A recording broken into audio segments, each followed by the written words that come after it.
தூரமா நடந்து வருவான்? 5 கிலோமீட்டருமா. பெட்ரோலுக்கு உங்ககிட்ட காசு இருக்கோ இல்லையோ, அதனால தான் நான் நடந்து வந்துட்டேன்.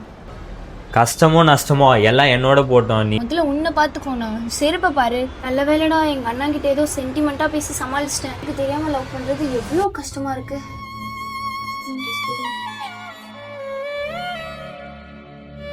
என்னம்மா லவ் பண்றியா? அதனால தான் லேட்டா வந்தியா? என்கிட்ட நடந்து வந்தேன்னு சொன்ன, ஏமா போய் சொல்ற? உன்னை நம்பி காலேஜ் அனுப்புறேன், நல்லா படிப்பேன்னு. ஏமா என்ன ஏமாத்துற? நான் அப்படிலாம் இல்லைண்ணா.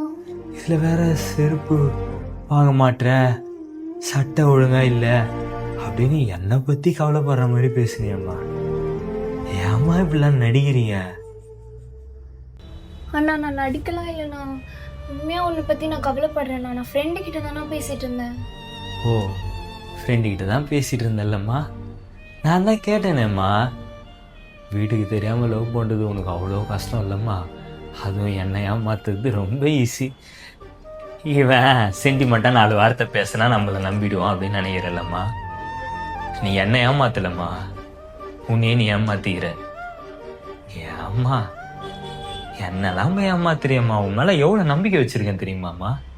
இதில் வேற செருப்பு சட்டை அப்படின்னு ஒரு மாதிரி கஷ்டமா இருக்குமா? நான் நடிக்கிறேன்னு சொல்ற? லவ் தானே பண்ண, வேற எதுவும் பண்ணல. இது உனக்கு தப்பாவே தெரியல. தெரியல. ஏதாவது பண்ணுவா போமா. அண்ணா நீ சொல்ற லவ் பண்ணுறது தப்புன்னு சொல்ல, இந்த வயசில் லவ் பண்ணுறது தான் தப்புன்னு சொல்கிறேன். படிக்க வேண்டிய வயசில் படிக்கணும். நீங்கள் லவ் பண்ணிங்கன்னா இந்த மாதிரி அண்ணங்கிட்ட அப்பா கிட்ட அம்மா கிட்டலாம் போய் சொல்லணும். உங்கள் கேரக்டரை நீங்களே ஸ்பாயில் பண்ணிக்கிற மாதிரி இருக்கும். படிக்க வேண்டிய வயசில் படிங்க, அப்போ தான் உங்கள் ஃப்யூச்சர் நல்லாயிருக்கும்.